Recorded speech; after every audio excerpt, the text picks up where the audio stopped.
구약 성경 개론. 여러분 안녕하십니까? 오늘은 성경 연구의 핵심 기초가 되는 구약 개론에 대해서 깊이 있게 알아보겠습니다.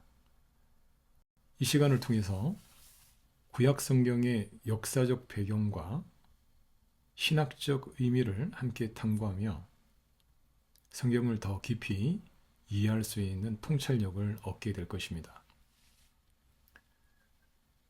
구약 연구의 방법론. 먼저 구약 개관을 공부할 때 역사 비평학이 중요한 개념으로 등장합니다. 역사 비평학은 성경을 고대 문서 중의 하나로 보며 연구하는 방법론입니다. 근대 이전에는 성경을 절대적 권위를 가진 텍스트로만 접근을 했었습니다. 근대 이후에는 성경을 역사적으로 연구하는 시각이 생겨났습니다. 오랜 기간 동안 통시적 연구 방법론이 중심이었죠. 통시적 방법론은 성경의 역사적 발전 과정을 연구하는 방식입니다.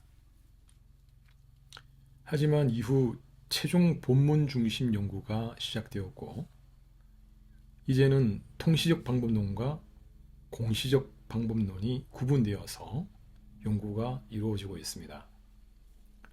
공시적 방법론은 성경의 최종 본문 자체의 의미를 해석하는 방식입니다.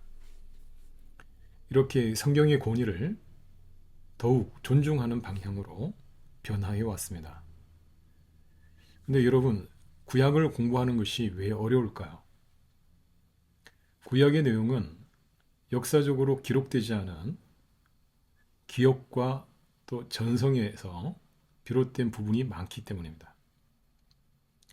청동기 시대부터 헬레니즘 시대까지의 광범위한 시간대를 다루고 있고, 고대 근동 문명의 관습과 세계관을 이해해야만 합니다.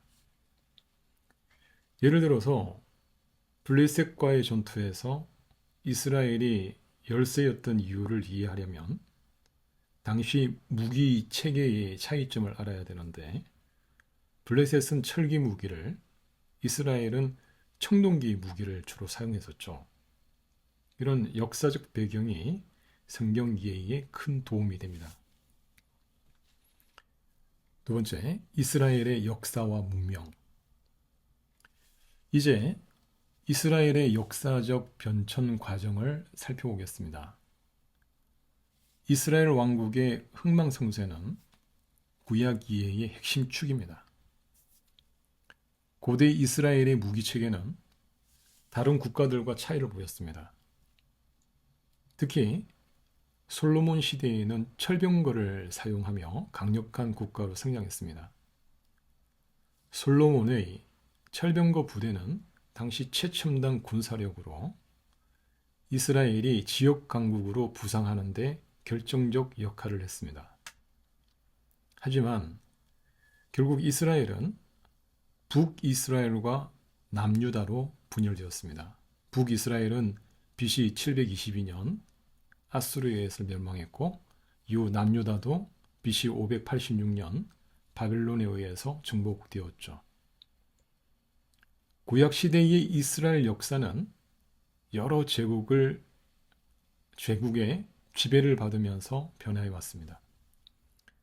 아수르 제국에 의해서 북이스라엘 멸망으로 디아스포라가 시작되었고, 바벨론 제국 시기에는 남유다가 멸망하면서 바벨론 포로기를 겪었습니다. 이후 페르시아 제국 시대에는 귀환이 허락되어서 성전을 재건했고, 헬레니즘 시대에는 문화적 충돌과 마카비 혁명을 경험했습니다. 이러한 역사적 배경 속에서 유대교의 율법서, 예언서, 성문서 등이 정립되었고, 결국 기독교 신학으로 발전하게 되었습니다. 3. 창조와 안식일, 고대 신화와 성경의 대화. 고대 문명과 신화는 성경과 깊이 연결되어 있습니다.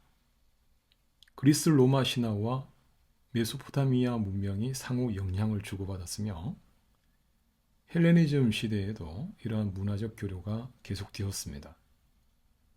창세기 1장의 창조 이야기가 주변 문명의 창조 신화와 어떻게 다를까요?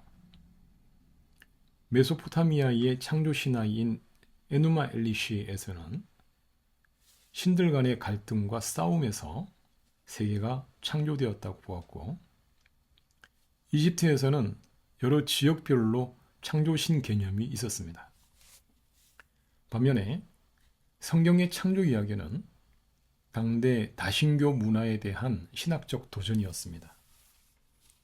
태초에 하나님이 천지를 창조하시니라 라는 선언은 혼돈에서 질서를 창조하는 유일신 개념을 강조합니다.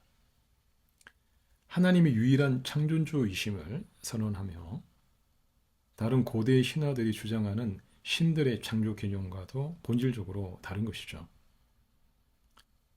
천지 창조와 안식일의 의미도 중요합니다. 천지 창조는 7일간의 과정으로 이루어졌고, 안식일은 창조 질서를 완성하는 중요한 요소입니다. 하나님은 6일 동안 세상을 창조하시고 7일째 되는 날 쉬셨는데, 이는 인간이 단순히 노동하는 존재가 아니라 하나님과의 교제를 통해서 안식을 누려야 한다는 신학적 메시지를 담고 있습니다. 또한 출애굽기에서는 안식일을 노예 해방의 기념으로 설명하고, 히브리서에서는 영원한 안식의 예표로 해석합니다. 이처럼 안식일은 단순한 휴식일이 아닌 깊은 신학적 의미를 가지고 있다고 볼 수가 있습니다. 4. 성경의 핵심 이야기들.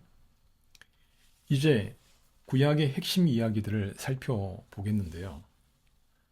먼저 아담과 하와의 이야기는 인간 존재의 본질적 딜레마를 보여줍니다. 아담과 하와가 선악과를 먹으며 원죄가 시작되었고, 이는 인간의 타락을 의미합니다. 원죄란 인간이 하나님과의 관계에서 벗어나 스스로 하나님처럼 되려는 죄성을 가지게 된 것을 뜻합니다. 이 사건은 신학적으로 인간의 자유의지와 죄의 본성을 설명하는 중요한 이야기입니다. 흥미로운 점은 히브리어 아담이 땅이라는 아다마에서 유래했다는 것입니다. 이는 인간과 흙의 연결성을 보여주며 인간의 유한성과 물질적 본성을 상기시킵니다. 다음으로 소돔과 고모라 사건은 하나님께서 죄악을 심판하시는 모습과 하나님의 공의로운 성품을 보여줍니다. 소돔과 고모라는 환대 문화의 거부, 사회적 약자 학대 등 극심한 부패와 타락으로 인해서 멸망했으며, 이는 하나님의 공의가 실행된 대표적인 사건입니다. 그러나 이 사건에서 주목할 것은 아브라함의 중보기도와 롯 가족의 구출입니다. 하나님께서는 롯과 그의 가족을 구원하심으로써 자비의 하나님이심을 나타내셨습니다.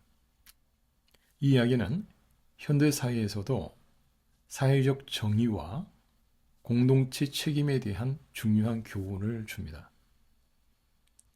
레위 계통의 제사장 직분도 구약에서 중요한 역할을 합니다. 레위인들은 특별한 목적을 위해서 구별되어 하나님과 백성 사이에서 중재자 역할을 했으며, 성전에서 예배와 제사를 집행했습니다. 또한 백성들에게 율법을 가르치는 교육적 역할도 했죠. 이들의 믿음과 순종은 하나님과의 관계를 유지하는 핵심 요소였으며, 신약에서 예수 그리스도가 우리의 참된 대제사장이 되시는 예표로 해석됩니다. 5. 출애굽, 구원의 패러다임. 마지막으로 출애굽 사건에 대해서 알아보겠습니다. 출애굽기는 이스라엘 민족이 이집트를 떠나 약속의 땅으로 가는 과정에서 중요한 사건을 다룹니다. 역사적 맥락에서 살펴보면 이집트 역사 속 히크소스 외국인 왕조와 이스라엘의 연관성이 있으며 바로를 알지 못하는 바로라 불리는 람세스 2세의 시대적 배경이 중요합니다. 람세스 2세는 자신의 치적을 과장하는 것으로 유명했으나 이스라엘과의 충돌에 대한 기록은 거의 남기지 않았습니다. 이는 패배한 전쟁을 기록하지 않는 당시 관행 때문일 수 있습니다. 출애굽 경로에 대해서는 홍해, 레드시와 갈대바다, 니드시의 위치에 관한 다양한 학설이 있습니다. 이러한 역사적 정보들이 성경 이해에 도움이 됩니다. 신학적으로 출애굽 사건은 단순한 역사적 사건이 아니라 하나님의 구원의 상징입니다. 이는 정치적, 경제적, 영적 해방이 결합된 사건이며 신의 언약을 통해 이스라엘은 새로운 정체성을 갖게 되었습니다. 구름 기둥과 불 기둥으로 나타난 하나님의 임재는 그들과 함께 하시는 하나님을 보여주며 신약에서는 예수 그리스도를 통한 구원의 예표로 해석됩니다. 특히 유월절 어린 양의 피는 신약에서 그리스도의 피와 연결됩니다. 세상 죄를 지고 가는 하나님의 어린 양이라는 표현은 출애굽의 구원 모티프를 완성합니다. 출애굽은 단순한 민족의 이동이 아니라 하나님께서 자신의 백성을 죄에서 구원하시는 구속의 역사인 것입니다. 오늘 우리는 구약 개론의 핵심을 살펴보았습니다. 구약은 단순한 옛 이야기가 아니라 인류 역사 속에서 하나님의 구원 계획이 어떻게 펼쳐져 왔는지 보여주는 살아있는 기록입니다. 다음 영상에서는 구약의 주요 인물들 또 그들의 삶을 통해서 드러난 신앙의 모델에 대해서 더 깊이 알아보겠습니다. 오늘도 시청해 주셔서 감사합니다.